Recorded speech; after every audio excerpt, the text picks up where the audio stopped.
Ada beberapa ayat di dalam Perjanjian Lama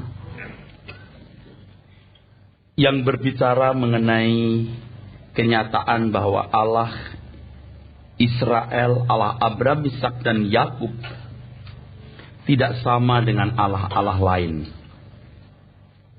Di Mazmur pasal 35 ayat 10, Mazmur 71 ayat 19, Mazmur 86 ayat 8, Mazmur 89 ayat 9 dan banyak lagi, saudaraku. Berdasarkan ayat-ayat dalam Perjanjian Lama mengenai hal ini, banyak orang Kristen dewasa ini menyerukan bahwa Allah kita tidak sama dengan Allah lain. Kalau misalnya jemaat ditanya, apakah saudara percaya bahwa Allah kita berbeda atau tidak sama dengan Allah lain? Pasti dijawab amin. Banyak lagu-lagu yang digubah dengan syair yang memuat pernyataan ini. Jemaat pun menyanyikannya dengan penuh keyakinan dan kebanggaan. Para pemimpin puji-pujian, worship leader dan pengkhotbah pun juga sering mengucapkan kalimat tersebut bahwa Allah kita berbeda dengan Allah lain. Saya mau mempersoalkan dengan serius hal ini, saudaraku. Bagaimana kita tahu bahwa Allah kita berbeda dengan Allah agama lain? Bagaimana kita tahu bahwa Allah kita berbeda dengan Allah-Allah lain? Bagaimana saudara tahu? Bagaimana orang Kristen tahu bahwa Allahnya tidak sama dengan Allah lain? Apanya yang berbeda? Apanya yang lain?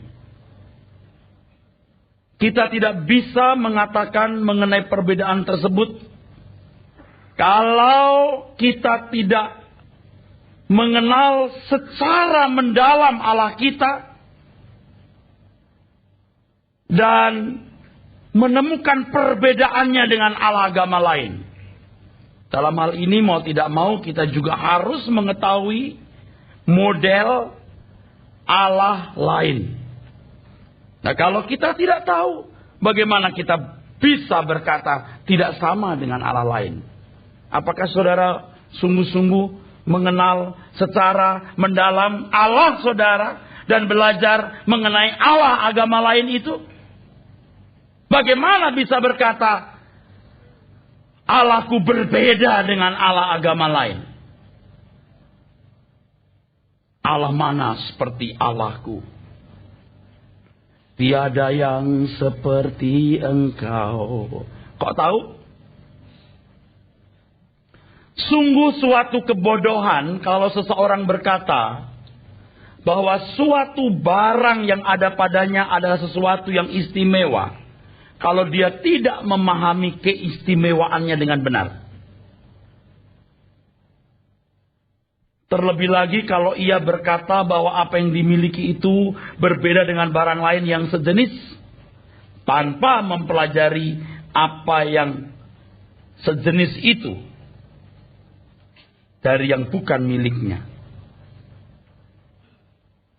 Demikian pula saudaraku sekalian, kita akan menjadi orang-orang Kristen yang berkategori bodoh, seperti gambaran orang tersebut. Mengaku barangnya sesuatu yang dimiliki itu istimewa tanpa mengerti keistimewaannya. Ini sama seperti orang-orang di Indonesia bagian timur. Pada waktu cengkeh begitu mahal, panen cengkeh dia beli kulkas, dia tarik dengan kereta sampai di kampungnya padahal tidak ada listrik. Nah, kulkas itu dia pikir lemari baju. Seberapa saudara mengenal keistimewaan Tuhan? Seberapa dalam saudara menggali kekayaan kebenaran mengenai Tuhan kita? Dan apakah saudara mengerti pola dari agama lain? Tetapi ini sudah menjadi bahasa umum banyak orang Kristen. Allah kita tidak sama seperti Allah lain. Allah mana seperti Allahku. Celakanya saudaraku sekalian, ada orang-orang Kristen yang tidak mengenal Tuhan dengan benar. Tetapi mereka mengucapkannya dengan keyakinan dan kebanggaan. Jadi mengucapkan itu dengan keyakinan, kebanggaan tanpa pengertian. Hal ini bisa kita tolerir kalau dia orang Kristen baru atau ketika kekristenan sedang mengalami satu kebangunan rohani di awal-awal kebangunan rohani. Tetapi ini tidak bisa dan tidak boleh berlangsung terus-menerus. Sebab kalau kita berkata Allahku berbeda, Allahku tidak sama, dia harus mengenal betul Allahnya dan menemukan perbedaannya dengan Allah-Allah lain. Jadi dengan pernyataan bahwa Allah orang percaya berbeda dengan Allah yang lain, mengisyaratkan bahwa mereka sudah mengenal Allah dengan benar dan memahami perbedaannya. Pada kenyataannya, saudaraku, banyak orang Kristen belum mengenal dengan baik dan tidak tahu perbedaannya itu. Dan ini sebenarnya menunjukkan betapa kacaunya kehidupan iman orang-orang seperti ini. Sebab akan terbangun damai semu, ketenangan semu, iman yang semu pula. Sebab kalau seseorang tidak mengenal dengan benar Allah yang benar itu, maka keadaan batiniahnya pun pasti tidak benar. Tetapi kalau ia merasa sudah tahu, merasa sudah mengenal, maka kebodohannya akan lebih permanen. Kesemuan semunya, palsunya damai, iman, ketenangan itu lebih permanen di dalam dirinya. Karena dianggap itulah yang benar. Orang-orang seperti ini tidak akan merasa berat menasihati, bukan dinasihati. Ia merasa tidak perlu dikoreksi oleh siapapun dan paling parah kalau mereka tidak perlu belajar untuk bertumbuh dalam pengenalan akan Tuhan. Tidak jarang justru orang-orang seperti ini menyerang ajaran yang benar atau melawan kebenaran. Sebab kalau mereka sudah mulai merasa bahwa mereka sudah mengenal Allah, Allah itu begini, ya, tidak sama dengan Allah lain, ya. Nah, Allah yang begini yang menjadi pemahaman mereka, fantasi mereka, image mereka, doktrin mereka, itu sudah menjadi kokoh begitu rupa. Sehingga kalau ada ajaran yang tidak sesuai dengan apa yang dia pahami, dianggapnya sesat dan dia lawan. Dia bisa melawan kebenaran. Oleh sebab itu, saudaraku sekalian yang kasih, mau tidak mau orang percaya harus belajar mengenal benar Allahnya. Dan ketika dia melihat fenomena kehidupan orang yang tidak percaya Tuhan, dia tahu perbedaannya di sini. Walaupun dia tidak perlu mungkin secara khusus studi mengenai Allah lain, tapi dari gaya hidup orang yang tidak percaya Tuhan Yesus, dia langsung tahu ini Allahnya modelnya pasti begini.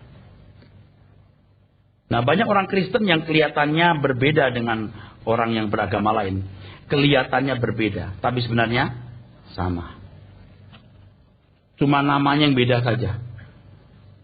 Kalau kita Yesus, mereka nama lain. Tapi konsep mengenai Yesusnya ternyata sama dengan mereka menyembah Dewa Bromo atau di Gunung Merapi. Selama seseorang belum mengenal dengan benar Allah Bapa, maka tidak akan bisa bersikap benar terhadap Tuhan. Selama ini tanpa disadari banyak sikap orang Kristen yang ditunjukkan kepada Tuhan sama seperti sikap umat agama lain terhadap Allah mereka. Selain karena tidak mengenal Tuhan dengan benar, tidak menggali Alkitab dengan benar, pikiran banyak orang Kristen ini telah dirasuki pikiran dari agama-agama lain atau keyakinan lain. Keadaan ini pernah terjadi di Israel. Di Yesaya pasal 40, Tuhan pernah mengucapkan satu kalimat, dan dari kalimat itu kita menemukan perasaan gemas Tuhan terhadap bangsa yang tidak bertumbuh dalam pengenalan akan Allahnya. Yesaya 40 ayat 18. Yesaya 40 ayat 18. Berbunyi demikian. Jadi dengan siapa hendak kamu samakan Allah? Dan apa yang dapat kamu anggap serupa dengan Dia? Terus Pak. Patungkah tukang besi menuangnya, dan pandai emas melapisinya dengan emas, membuat rantai-rantai perak untuknya. Orang yang mendirikan arca memilih kayu yang tidak lekas busuk, mencari tukang yang ahli untuk menegakkan patung yang tidak lekas goyang. Tidakkah kamu tahu? Tidakkah kamu dengar? Tidakkah diberitahukan kepadamu dari mulanya? Tidakkah kamu mengerti dari sejak dasar bumi diletakkan? Dia yang bertakhta di atas bulatan bumi, yang penduduknya seperti belalang. Dia yang membentangkan langit seperti kain, dan memasangnya seperti kemah kediaman. Ya, cukup. Bapak Ibu, saudaraku sekalian, jadi dengan siapa hendak kamu samakan Allah? Dan apa yang dapat kamu anggap serupa dengan Dia? Ada gemas, kesal, jengkel, marah Tuhan terhadap bangsa yang tidak mengenal dengan benar Allahnya.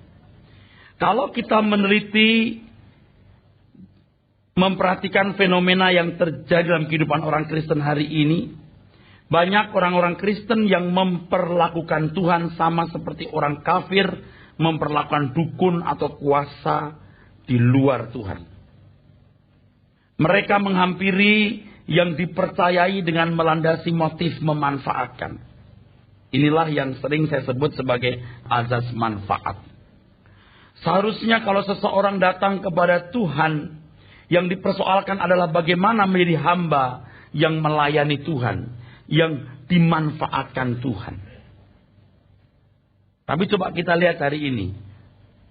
Saya kira sebagian besar ya, di beberapa gereja yang ajarannya tidak benar, berurusan dengan Tuhan karena mau memanfaatkan Tuhan, bukan karena mau dimanfaatkan Tuhan, bukan karena mau menyerahkan diri sepenuh kepada Tuhan. Buktinya sudah jelas. Sebagian saudara pun juga sampai hari ini tidak sanggup untuk menghampiri Tuhan, untuk sungguh-sungguh hidup dimanfaatkan Tuhan. Saudara masih menjaga jarak begitu rupa dan begitu perhitungan dengan Tuhan. Saya khawatir sampai mati Anda nggak pernah all out. Dan ini adalah gema dari kesalahan yang saudara telah lakukan atau salah asuh yang saudara telah terima. Contoh lain, menggunakan nama Tuhan secara sembarangan seperti mantra. Seolah-olah dengan nama Tuhan, dalam ini Yesus Kristus, apa yang dikehendaki dapat diwujudkan dalam nama Yesus. Dalam nama Yesus. Jadi nama Yesus seperti mantra. Di sini Tuhan Yesus diperlakukan seperti jin Aladin. Menggunakan nama orang yang terhormat saja tidak boleh sembarangan. Apalagi pakai nama Tuhan. Saudaraku sekalian yang dikasih, itu kesalahan yang parah sebenarnya. Sebenarnya penghargaan terhadap Tuhan diwujudkan dalam sikap hidup yang tidak berusaha mencoba mengatur Tuhan, tapi mencari kehendak Tuhan untuk diatur Tuhan. Di Yesaya pasal 40 itu Pak, ayat 13-14. Ayat yang ke-13 bunyi demikian.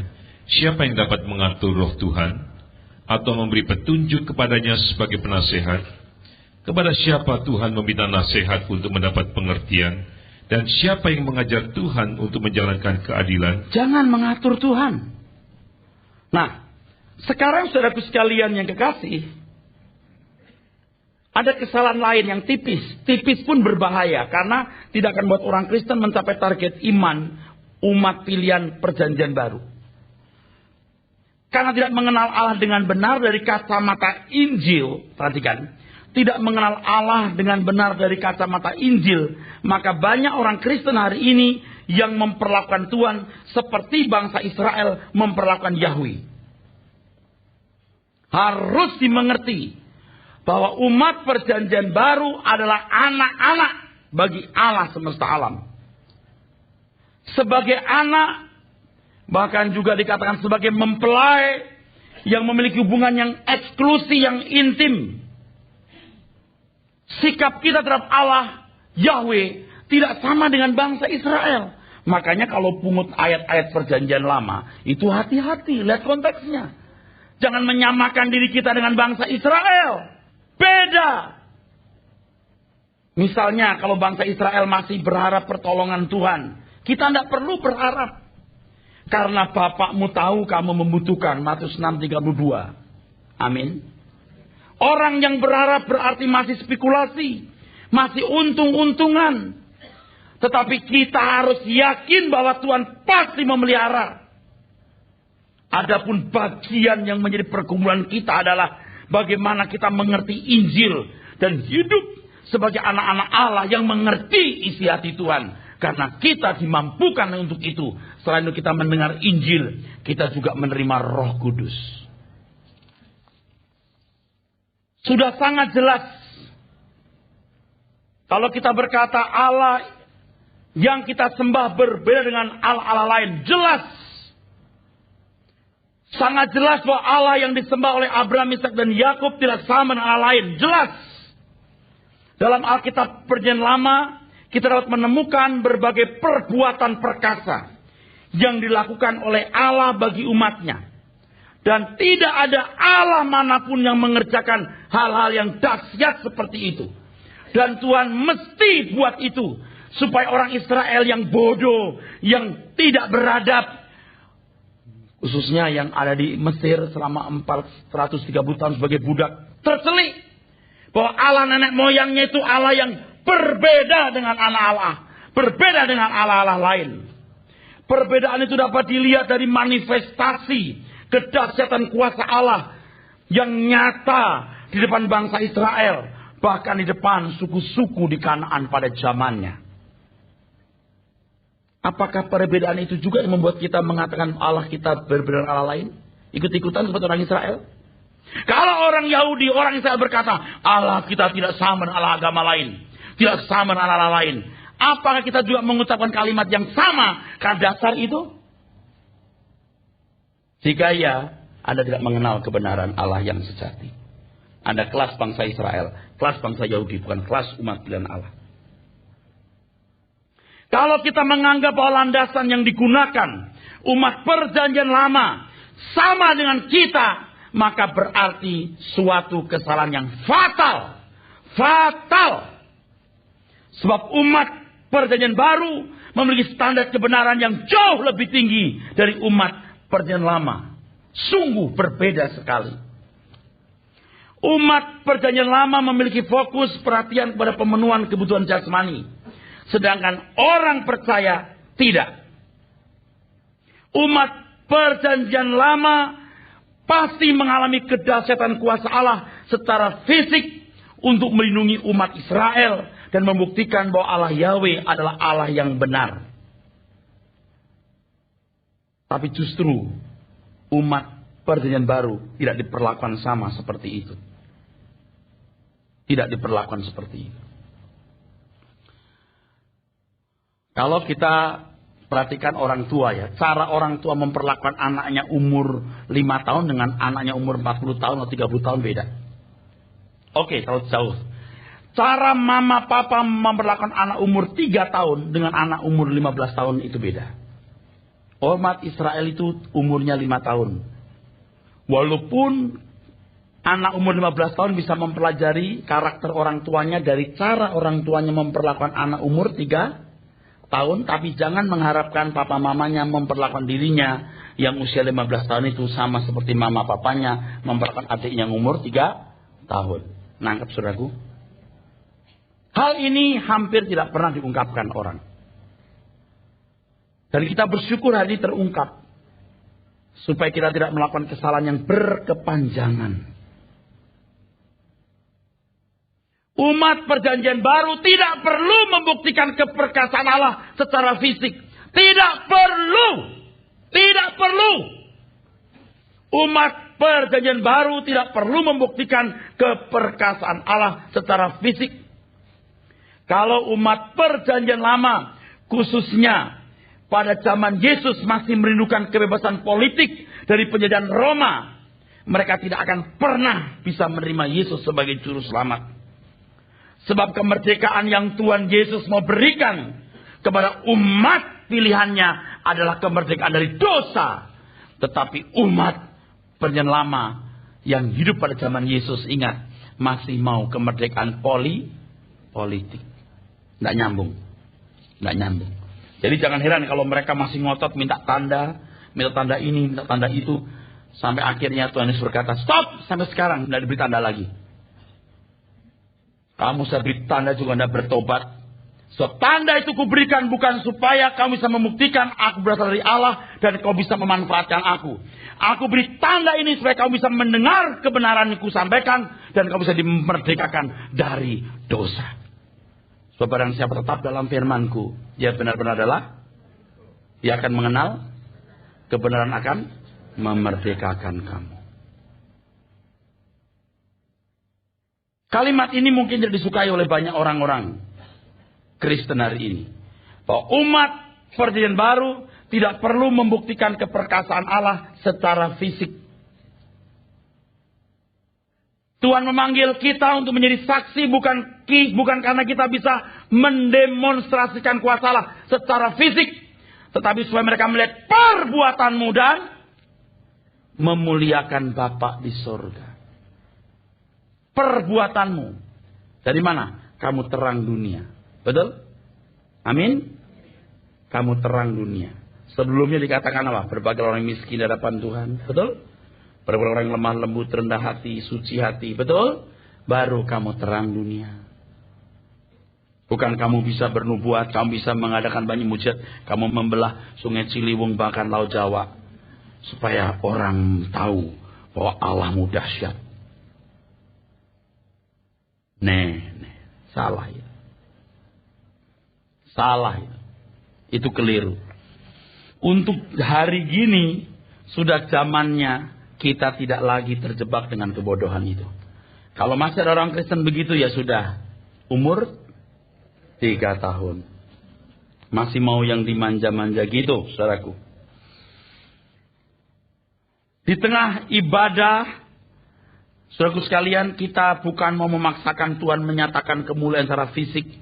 Tapi bagaimana kehadiran Tuhan dalam keteduhan. Firman yang merubah kita.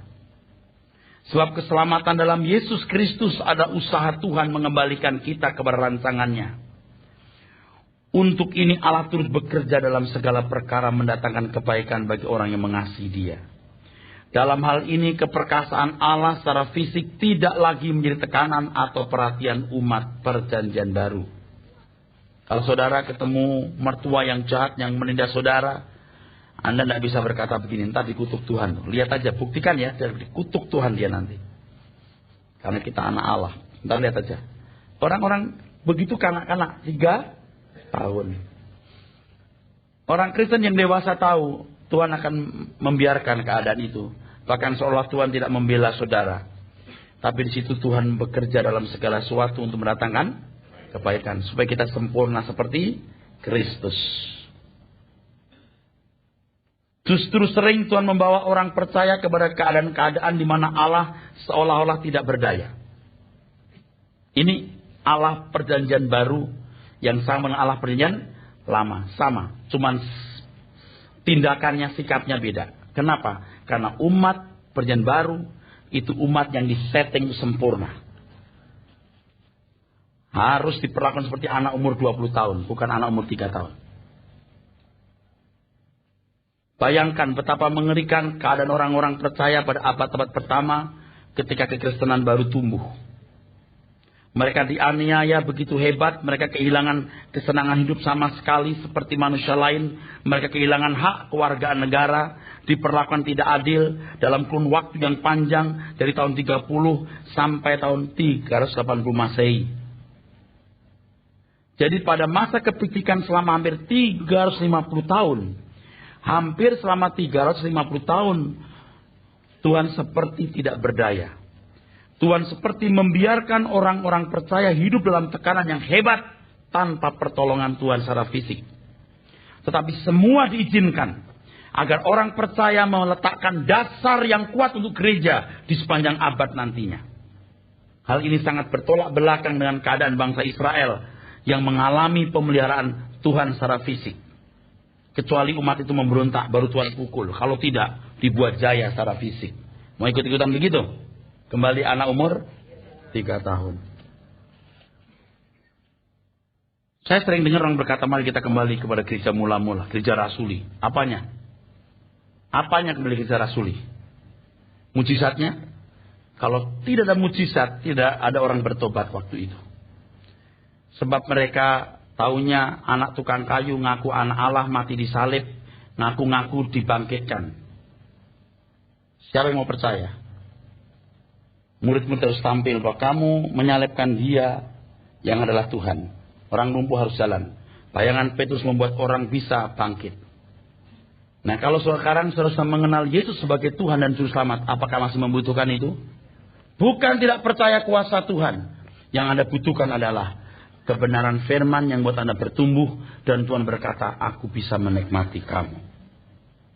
Bertumbuh sampai Tuhan bisa menikmati kita. Saya bukan tidak percaya kuasa Tuhan. Saya bukan tidak yakin kuasa Allah. Saya sangat yakin. Tapi sebagai orang dewasa, kita tidak berani sembarangan menggunakan nama itu. Kita tidak berani lagi mengklaim. Seolah Tuhan itu tidak ada ingatan yang baik dan perlu diingat-ingatkan. Seperti keadaan gereja Tuhan di beberapa lokasi di dunia ini. Ada gereja-gereja yang mengalami tekanan. Gereja yang sudah terbangun pun ada yang ditutup, dirobohkan, bahkan dibakar. Di tengah ibadah diusir oleh oknum-oknum yang kadang-kadang mempersoalkan izin gereja dan lain sebagainya. Ada pendeta yang ditikam, majelis yang dianiaya. Lalu Tuhan seperti tidak berdaya di situ. Sementara itu Tuhan berkata, kasih musuhmu. Berkati orang yang menganiaya kamu. Bila kau ditampar di kanan, berikan bibi kiri. Kita bisa berkata, Tuhan mana kuasamu, mana? Kalau aku ikuti kehendak-Mu Tuhan, memble. Tapi Tuhan berkata, ini kebijaksanaanku. Dan kalau kita mengikuti jalan Tuhan, kita baru tahu bedanya. Bahwa Allah yang benar, itu Allah yang mengasihi musuh-musuhnya. Dan Anda harus menemukan musuh. Supaya bisa mempraktekkan bagaimana mengasihi musuh. Yang tidak membalas kejahatan dengan kejahatan. Tuhan mengizinkan penderitaan itu. Sebab di Roma 8:17 mengatakan bahwa orang yang menderita bersama dengan Tuhan akan dipermuliakan bersama dengan Tuhan. Kalau orang Israel menderita sedikit berteriak, Tuhan datang. Kenapa nak? Tuhan tuh. Diobok-obok itu musuh-musuh Israel. Kita sekarang ikut-ikutan. Api menyala di depannya. Membakar semua musuhnya. Kalau musuh setan saya setuju. Tapi kalau musuh itu manusia, saya tidak setuju. Karena Tuhan tidak menghendaki begitu. Kenapa? Sebab apinya disimpan untuk belakangan hari. Tahu nggak? Bukan untuk sekarang. Apalagi kalau itu api kita buat sendiri. Tidak boleh. Pak, kalau kita pakai cara begitu, bagaimana Pak orang Kristen bisa punah? Tidak akan. Sejarah menunjukkan kekristenan tidak pernah punah. Walaupun menghadapi kaisar-kaisar kejam yang jahat. Karena kita tahu bahwa Allah yang kita sembah Allah yang hidup. Dan Allah yang hidup tidak perlu dibantu, disubsidi, ditolong, atau ikut ditopang. Biar dia menopang dirinya sendiri. Karena Allah sanggup menopang dirinya sendiri. Jadi kalau selama ini ada orang Kristen yang mengatakan bahwa Allah kita tidak sama dengan Allah lain. Hanya karena penampilan kuasanya. Berarti ia tidak mengerti kebenaran Tuhan. Ia tidak mengerti kebenaran Tuhan. Pada umumnya, saudara sekalian, orang-orang beragama menyanjung Allahnya. Karena Allah mereka diakui baik. Dan biasanya kebaikan itu ditunjukkan dengan berkat jasmani yang diberikan atau kuasa heran yang dinyatakan. Dan orang-orang Kristen mau bersaing di situ. Tidak level. Allah kita tidak mau begitu. Jangan diajak bersaing untuk hal-hal begitu. Allah mana seperti Allahku. Kenapa? Kekuatanmu 5 PK ke 10 PK, tahu? Itu anak umur 3 tahun. Allahmu dahsyat, lebih dahsyat Allah kita. Kamu membelah Sungai Ciliwung, kita belah Laut Jawa. Allah mana seperti Allahku. Anak umur. Dalam hal ini jangan berpikir bahwa hanya orang Kristen yang bisa mengalami mujizat. Banyak agama-agama yang bisa mendemonstrasikan mujizat. Oleh sebab itu agama mereka masih eksis. Allahnya diyakini, ajarannya dibela. Karena ada fenomena-fenomena real yang membuktikan dalam tanda kutip Allah mereka hidup. Allah mereka ada. Tapi kita berkata, oh kita pasti lebih dahsyat. Kenapa? Karena Allah kita lebih kuat dari Allah mereka. Ayo kita buktikan. Itu bodoh. Kalau saudara menghitung, lebih banyak mana orang kaya di Indonesia? Yang paling-paling kaya memang orang Kristen. Kalau dia kaya, dia Kristen bener gak? Jangan macam-macam. Anda lihat deret orang konglomerat, orang Kristen yang baik. Bahkan bukan orang Kristen. Mau bersaing apa kita? Gedungnya, kekayaan fisiknya. Kalau agama-agama pada umumnya mempromosikan Allahnya itu baik dan berkuasa. Bagaimana dengan Allahnya orang Kristen? Tentu juga baik. Dan kebaikannya sering juga dipromosikan atau dikampanyekan. Tetapi mari kita mempelajari kebaikan macam apakah yang diberikan Allah kepada kita. Kebaikan macam apakah yang diberikan Allah yang benar itu kepada kita. Apakah sama dengan kebaikan yang ditunjukkan oleh Allah berbagai agama dan aliran kepercayaan? Kalau Allah-Allah lain menjanjikan keadaan yang baik dalam hidup ini dan bisa mendemonstrasikan berbagai kemakmuran berbeda dengan Allah kita dalam Yesus Kristus, Ia menjanjikan salib.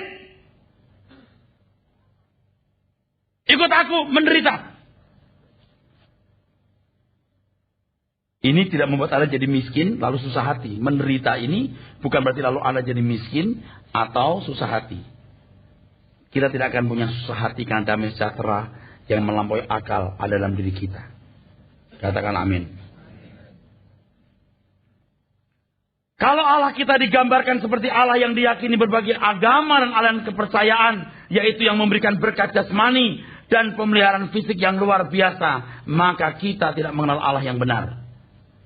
Kebaikan Tuhan tidak ditunjukkan dengan hidup di dunia tanpa masalah, kelimpahan berkat jasmani, dan berbagai keberhasilan umum lainnya. Jadi dokter, jadi pedagang yang sukses, jadi insinyur, jadi pejabat tinggi yang top-top. Pejabat tinggi di negara kita bukan orang Kristen. Jadi Anda jangan berpikir salah. Saya tidak katakan orang Kristen tidak boleh jadi pejabat. Kalau ada anak Tuhan orang Kristen jadi pejabat, jadilah pejabat yang menjadi contoh. Yang mencintai negara ini, bangsa ini. Yang bersih. Walaupun untuk itu dia harus jadi miskin. Tidak masalah. Jadi kalau kita lihat orang lebih sukses dari kita. Dalam pemerintahan, dalam berbagai media hidup. Anda jangan risau. Yang merisaukan kita adalah apakah kita bisa diajak sepenanggungan dengan Tuhan Yesus. Sebab kebaikan Tuhan tidak boleh diukur dengan ukuran yang salah. Seperti diberkati dengan berkat jasmani. Pemenuhan kebutuhan jasmani bukanlah kelimpahan yang diukuran. Tetapi proses keselamatannya membuat orang menjadi anak-anak Allah yang makin serupa dengan Yesus. Makin sempurna seperti Bapa di surga. Itulah yang kita harus kejar dan merisaukan hati kita. Amin. Dan kita harus memburu hal ini dengan serius. Dan kita harus sungguh-sungguh masuk ke dalam proses penyelamatan. Di mana kita dijadikan makin sempurna seperti Bapa, menjadi manusia seperti rancangan Allah, fokus harus ditujukan kepada hal itu. Dan demi hal ini sering Allah melakukan segala hal. Allah mengizinkan segala peristiwa terjadi dalam hidup kita. Yang bisa mengorbankan apapun demi penyempurnaan itu. Kalau bukan anak Tuhan, korupsi tidak ketahuan. Anak Tuhan belum 3 tahun, baru 3 minggu ketahuan. Tidak apa-apa. Tidak apa-apa. Karena saudara harus diproses Tuhan. Saudaraku sekalian yang kekasih. Dan kita orang-orang yang dikembalikan pada gambar Allah ini. Kita bisa dipercayai Tuhan untuk bisa meneruskan keselamatan Allah dalam Yesus Kristus sampai ke ujung bumi. Kita dipanggil bukan hanya untuk percaya, tapi juga menderita bagi Dia. Filipi 1 ayat yang ke-29. Ayat yang ke-29 berbunyi demikian. Sebab kepada kamu dikaruniakan bukan saja untuk percaya kepada Kristus, melainkan juga untuk menderita untuk Dia. Ulangi Pak, supaya jelas. Sebab kepada kamu dikaruniakan bukan saja untuk percaya kepada Kristus, melainkan juga untuk menderita untuk Dia. Ya, menderita untuk Dia. Di mana saudaraku? Jadi, kedikdayaan, keperkasaan fisik bukan tekanan. Betul? Amin. Karena kita harus mengambil bagian dalam penderitaan Kristus. Tuhan, kalau aku punya uang 2 miliar, aku akan bantu pekerjaan Tuhan. Pokoknya aku akan bantu.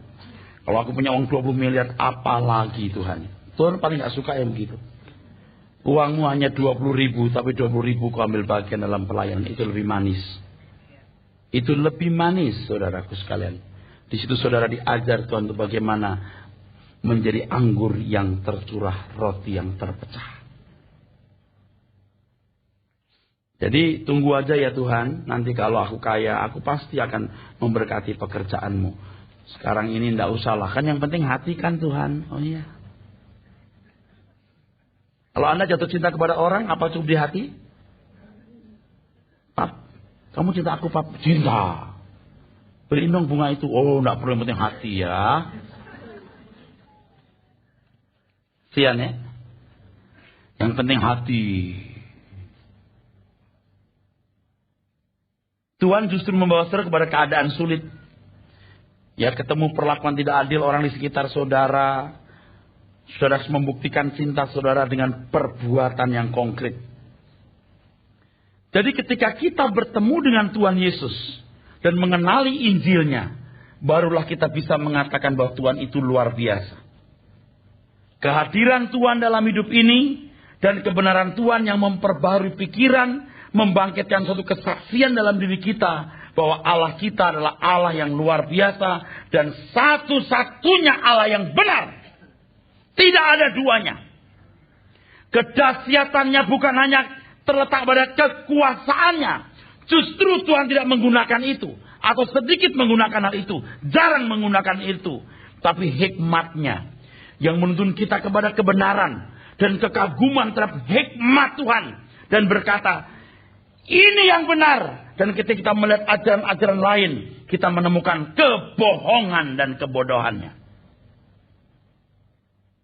Kebohongan iblis yang cerdas telah menyesatkan manusia dalam jumlah yang luar biasa. Ingat, iblis bisa menyamar sebagai malaikat terang.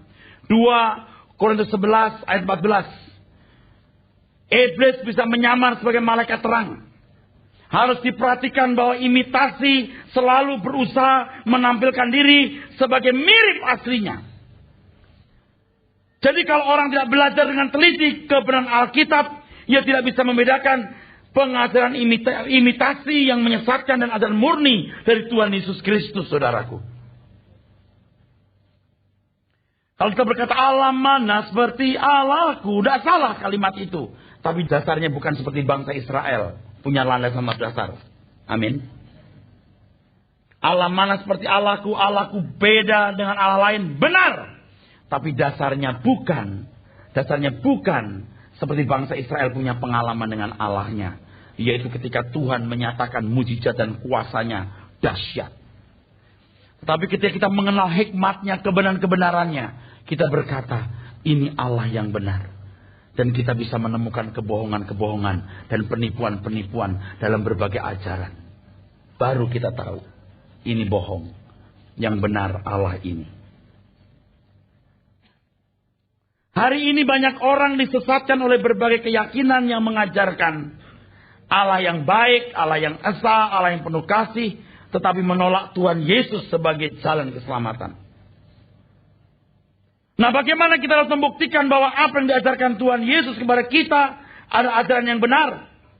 Bagaimana kita bisa membuktikan dan mengalami bahwa dia adalah jalan keselamatan satu-satunya? Kalau kita tidak mendalami Injil secara benar, kita hanya punya fanatisme agama karena orang tua kita Kristen. Fanatisme agama karena pasangan kita Kristen. Fanatisme agama karena nenek moyang kita Kristen. Berasal dari suku yang beragama mayoritas Kristen. Kita belum menemukan bedanya Allah kira Allah orang lain. Bedanya cuma papa saya beragama Kristen, papanya dia bukan beragama Kristen. Tapi kalau kita belajar kebenaran Injil, menemukan hikmatnya, kita berkata, sungguh Allah tidak sama dengan Allah agama lain. Karena kita menemukan hikmatnya yang mengagumkan dan sangat dahsyat. Dan untuk menjelaskan dahsyatnya kebenaran ini, saya perlu waktu panjang, saudaraku sekalian. Oleh sebab itu saya ingatkan, saudaraku ya, pengajar-pengajar yang tidak memiliki landasan yang kuat, yang cukup. Orang-orang dari non-Kristen yang jadi Kristen disambut dengan meriah, lalu suruh bersaksi, bahkan berkhotbah atau mengajar. Padahal di antara mereka belum belajar Injil secara memadai. Perbandingan yang dibuat antara Allah orang percaya dan yang bukan, itu hanya perbandingan literal yang tidak mendalam. Saudara ngerti maksud saya? Itu memperbodoh. Kok you bisa pindah agama Kristen gimana ya? Dia berikan beberapa alasan. Padahal seringkali ada 1001 alasan di balik itu yang tidak di-mention, tidak dinyatakan. Udah begitu disanjung-sanjung, suruh berkhotbah lagi. Sesat orang-orang ini, saudaraku. Perhatikan itu. Juga ada orang yang dulu orang kaya, bekas artis atau pengusaha, bisa bertobat. Wah, mengagumkan. Coba you bersaksi, bagaimana bisa bertobat dan jadi orang Kristen. Wah, dia bersaksi. Plus memberi nasihat. Ngajar lagi. Dia bisa apa? Perbandingan yang dia buat bukan berdasarkan kebenaran Injil yang dia gali. Berdasarkan pengalaman-pengalaman pribadinya. Yang sangat tidak objektif dalam kebenaran Alkitab. Tapi subjektif. Saya amati dari dulu itu. Orang-orang yang mengeluarkan perbendaharaan isi pikiran mereka. Yang belum selaras dengan Injil kerajaan surga. Dan menyuntikkan dalam pikiran jemaat Tuhan. Akhirnya banyak orang sesat. Lalu berkembang menjadi Allah mana seperti Allahku. Dengan perbandingan yang salah. Dengan perbandingan yang keliru. Dan itu menyesatkan. Benar-benar menyesatkan. Jadi kalau kita mau mengatakan Allah mana seperti Allahku. Anda harus mengenal benar Allah saudara. Dari kebenaran Alkitab. Sampai menemukan gaya hidup yang baru. Dan ketika saudara membandingkan gaya hidup saudara. Dengan gaya hidup orang lain. Anda baru bisa berkata. Allahku tidak sama. Kalau hanya dari kuasanya. Itu bangsa Israel. Bukan standar kita. Tapi dari gaya hidup yang dirubah. Anda bisa mencium keharuman. Orang-orang yang dijamah Injil. Disentuh Injil. Diperbarui Injil. Dan orang baru bisa menemukan. Bahwa Allah orang Kristen itu beda. Amin.